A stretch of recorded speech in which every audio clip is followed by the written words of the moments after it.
Eu resolvi fazer esse vídeo para mostrar outras funcionalidades da biblioteca Imagens. E no e-mail que eu mandei hoje, né, quarta-feira, dia 13 de julho, pela manhã, eu falei que tinha colocado os arquivos para fazer esses testes dentro dessa pasta aqui, InfSem geral, e dentro da pasta processamento de imagens. Então tem um arquivo de imagem, né, com a codificação RGB, o arquivo de biblioteca, que é o imagens.py, e um arquivo de exemplo mostra imagem.py. Então esse aqui é o arquivo de trabalho. Eu fiz uma versão estendida desse arquivo. O que está na pasta lá basicamente é esse início aqui, né? Então ele importa a biblioteca imagens, usa uma função aqui para pegar um arquivo de imagem, né, que é aquele que está colocado lá, e depois usa a função mostrar que exibe essa imagem que foi carregada, né, do arquivo chamado barcelona.png. Então, vou executar aqui, vou botar o shell meio de lado aqui, porque a gente vai acompanhar passo a passo o que o programa está fazendo. Então, cada vez que eu estou exibindo uma imagem, eu estou mandando escrever lá no shell o que está sendo exibido, né? Então, eu abri o arquivo e criei a matriz ou arranjo bidimensional chamado IM, e aí quando eu mando mostrar IM, ele exibe então o conteúdo, né, da imagem daquele arquivo, ok? Então isso é o básico, né, do básico de trabalhar com manipulação de imagens. E é importante, né, ter esse arquivo com as funções já definidas, né, para facilitar a vida da gente. Tá? Bom, outras funções que a gente pode querer fazer. Uma tarefa muito comum é copiar uma matriz, né? Às vezes eu quero manipular uma imagem, mas eu quero manter a imagem original na memória do computador para não perder aquela informação original. Então aqui está sendo feito isso, né? Usando a função copia, lá da biblioteca imagens, né? Que já está associada ao nome IM aqui no programa, que foi o nome da matriz que foi criada aqui em cima, né? IM, na linha 12. Então aqui eu estou pegando a matriz que já foi criada e copiando e gerando uma nova matriz chamada IM2.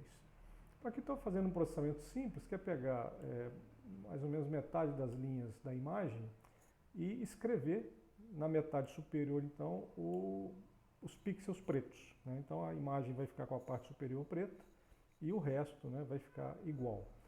E aí depois do processamento eu vou exibir a imagem que está na matriz que eu acabei de criar, copiando a imagem que estava na matriz IM, e depois vou imprimir a matriz IM, ok? Então vou imprimir as duas matrizes, a original e a cópia. E eu coloquei uns comandos input aqui, porque eu paro na execução do programa. Lá no shell eu vou ter que digitar um enter, né? E aí ele passa para executar os próximos comandos. Então agora ele vai exibir IM2, está lá, né? A imagem que está na matriz IM2, que foi copiada de IM. Agora na sequência eu vou exibir IM2 depois do processamento. Então, como eu falei, a parte superior, né, ficou toda com cor preta, né, todos os pixels pretos, que é a cor 000. E agora eu vou exibir a imagem original. Então repara que a imagem original continua do mesmo jeito, não foi afetada. Bom, e por que eu estou falando isso? Porque muita gente, quando está trabalhando com imagens, tenta fazer isso aqui, ó, criar uma imagem 3, né, atribuindo para a imagem 3, IM3, IM. Isso aqui não cria uma nova matriz, ele simplesmente associa um novo nome, que é IM3, às mesmas posições de memória onde estão os pixels da matriz original, da figura original.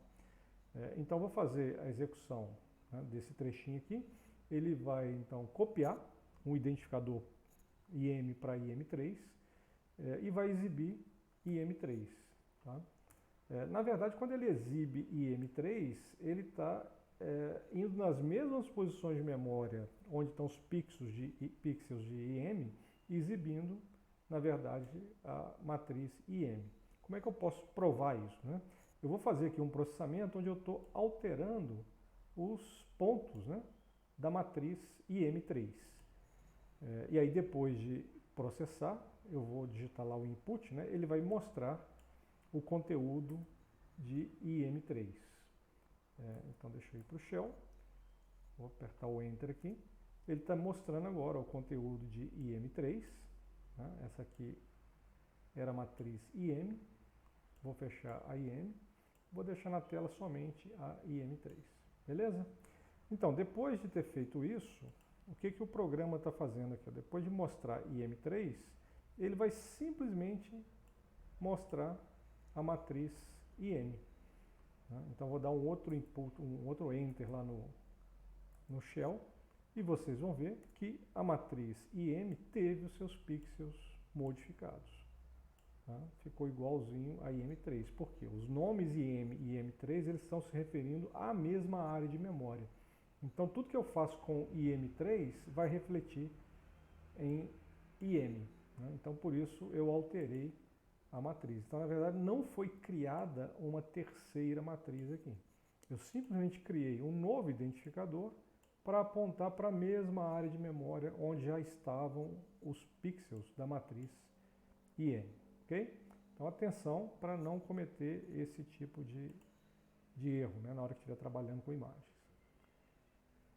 Bom, na sequência aqui eu vou restaurar a minha matriz IM, né, vou abrir de novo o arquivo barcelona.png e vou restaurar o conteúdo da matriz IM, indo lá no shell, né, porque de novo eu tenho um input aqui, e aí ele vai exibir a matriz IM agora atualizada, com a informação que estava lá no arquivo. Okay? E aí eu vou mostrar nesse trecho aqui uma forma de criar uma matriz vazia usando as funções dessa biblioteca. Então, para criar uma matriz vazia, eu vou usar o comando que eu usei para abrir um arquivo, só que eu não vou colocar nome de arquivo nenhum, né, porque não existe um arquivo ainda, então eu deixo em branco. Na verdade, tem que botar aspas, né, e nada entre aspas. E depois, na sequência, né, separado por vírgula, eu coloco a dimensão que eu quero dessa matriz nova que eu estou criando. Então, isso aqui é uma forma de criar uma matriz nova com duas dimensões, né, uma matriz bidimensional. Então, definindo essas duas dimensões e atribuindo um identificador para essa nova matriz, que eu estou chamando aqui de IM_trans, porque eu quero fazer o cálculo da matriz transposta. O que é a matriz transposta? É uma matriz onde eu pego as linhas de uma matriz original e escrevo os valores de cada linha nas colunas da matriz transposta. Então, o que é linha numa matriz, na matriz transposta vai virar coluna. Por isso que eu coloquei aqui em ordem invertida, né? Porque o primeiro parâmetro a gente sabe que sempre é número de linha, e eu botei aqui o número de colunas da matriz IM. Né? Essa função largura retorna o número de colunas da matriz e a função altura me retorna o número de linhas da matriz. Então essa variável lim tem o número de linhas da matriz IM e a variável col tem o número de colunas da matriz IM. Como eu quero a matriz transposta, né, o que é linha vira coluna na outra matriz e o que é coluna vira linha na matriz transposta. Então está aqui, né, em ordem invertida, a criação dessa matriz com dimensões iguais, mas invertidas. Né? O que era linha vira coluna e o que era coluna vira linha. E aí aqui eu estou fazendo um comando repetitivo para percorrer a matriz IM, tá? Matriz original. Repara que meu for mais externo eu estou usando como limite superior o número de linhas da matriz IM, né? Que está aqui em cima, na linha 88, e no for interno eu estou usando como limite superior o número de colunas da matriz IM. Tá aqui, ó. Então isso aqui é um comando típico, né? Um for aninhado dentro de outro for, para percorrer uma matriz que tem lim linhas e col colunas, que é o caso da matriz IM. Aí para cada pixel de IM,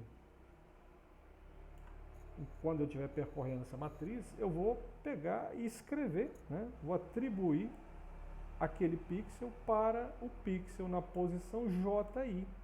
Então aqui eu estou invertendo os índices de linha e de coluna em relação à matriz IM. Né? Então, como eu quero pegar o pixel 00, né? Nesse caso vai dar diferença, eu vou escrever na posição 00. Mas o pixel 01 da matriz IM, que está na primeira linha, ele tem que passar para a primeira coluna da matriz IM trans, da matriz transposta. Né? Então, eu faço isso, né, dessa forma aqui, porque no for externo o valor da variável de controle I está fixada, então está fixado aqui o índice de linha da matriz IM e o J vai variar. Então eu vou percorrer a linha da matriz IM.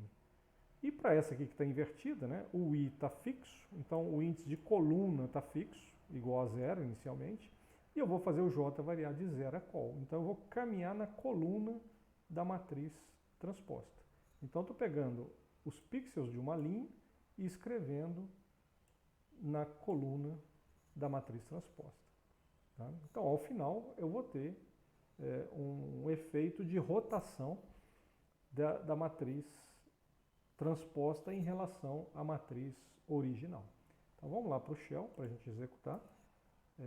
Inicialmente eu vou, aqui eu não exibi a imagem original novamente, deveria ter colocado aqui, não, na verdade eu exibi, né? Deve estar perdido aqui, está aqui. Então foi exibida a matriz original, né, com o comando mostrar, e aqui a matriz transposta. Então repare que o que estava aqui nesse trecho, né, que são as primeiras linhas da matriz original, da imagem original, estão aqui nas primeiras colunas da matriz transposta, da imagem transposta. Ok?